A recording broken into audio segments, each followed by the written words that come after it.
windows. Beautiful, isn't it? But that's your vanity.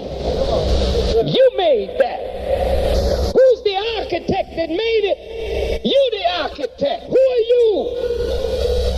But who is the architect of this? Go ahead. Talk to me. Who was wise enough to fashion sperm? And in sperm is a full human being yet to be developed. Who was wise enough to be the architect and the master of human life? This is the real house of God.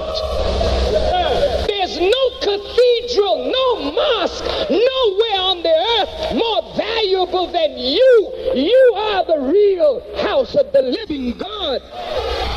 Are you listening?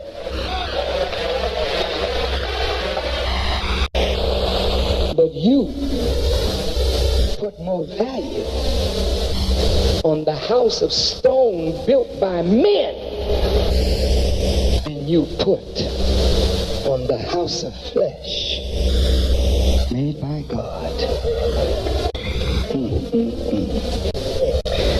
And you're educated, but you don't see your value. You're educated, but you don't see the value of your woman. You're educated, but you have no reverence for the womb that bore you. You're educated. You're educated, but you don't know how to become a man. You're educated, but you're twisted so that you are a male that sees yourself as a female in the wrong body. You're educated, but now you have changed the natural use of the woman into an unnatural use. You're educated.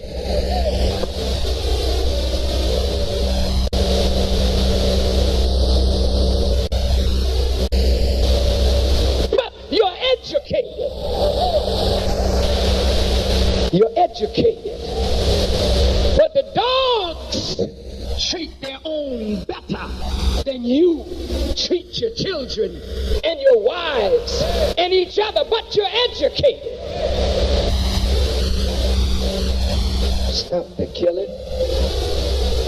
Reverend, what have we been preaching? Church is full of fashion-conscious people,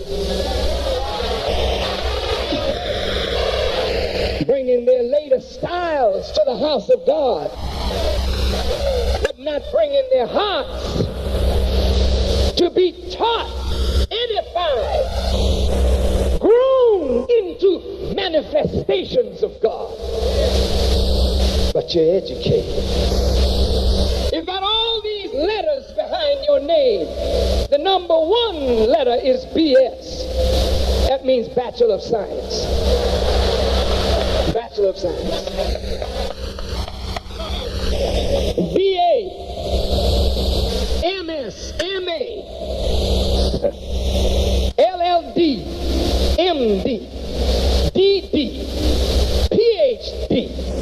You got all of that, but you haven't evolved to become human yet. A world full of beasts in human form that have yet to evolve into a full, developed human being. But you're educated.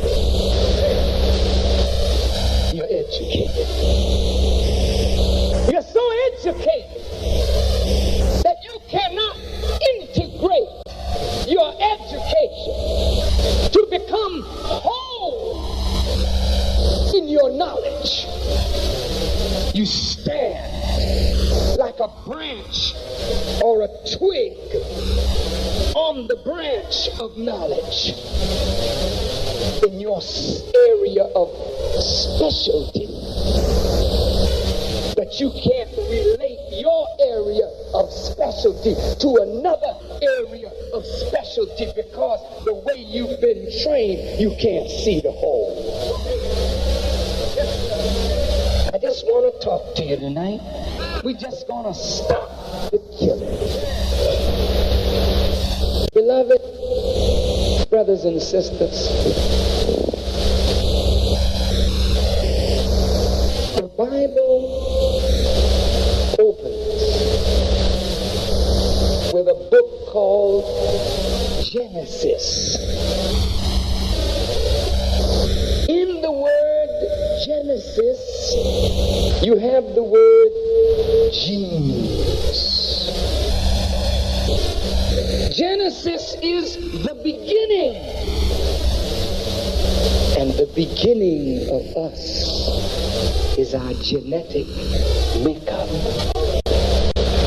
In the Bible's book of Genesis, you have the whole of the 66 books of the Bible wrapped up in the Genesis, but it takes those other books to evolve what is written in the Genesis. I'm coming to something. Just bear with me. We're talking on stop the killing. The Genesis is called the first book of Moses. But Moses was not in the Genesis. He knew nothing of the beginning. He wasn't here. Moses was a liberator. Is that right? Then let's ask ourselves, why is Genesis called the first book of Moses? Who was he talking to, and what relevance does it have to you and me and our subject tonight called Stop the Killing? Can it be found in the Genesis? Mm-hmm. In the beginning, God created the heaven and the earth. And the earth was without form and void. Darkness was upon the face of the deep. And the Spirit of God moved on the face of the waters. And God said, let there be light. And there was light. And he saw the light, that it was good. And he separated the light from the darkness, and he called day, and the other he called night. Let's look at it. Moses is talking now. He's a liberator, but he's telling something to his people through the Genesis, through the beginning. They have to know something about the beginning in order for them to have a beginning. Please understand, because every beginning is related to the beginning. You didn't hear me. I'm going to say it again. Just walk with me a little bit tonight. Every beginning is related to the beginning.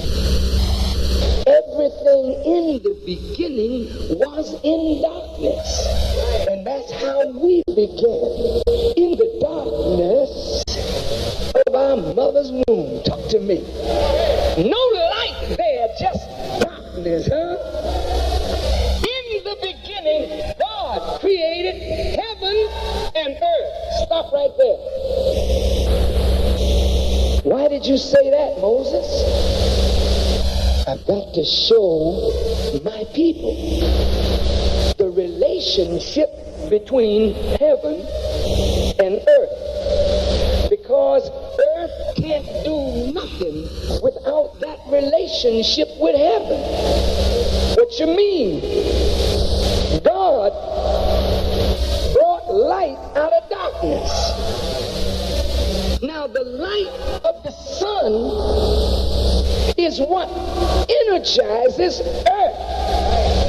Talk to me. The Honorable Elijah Muhammad, I want you to follow this because everything is related. And I'm going to touch, with the help of God, all your disciplines in my discourse tonight, just to show you that religion is the most relevant of every discipline. But religion has been taught wrongly. And I want to prove to you tonight that religion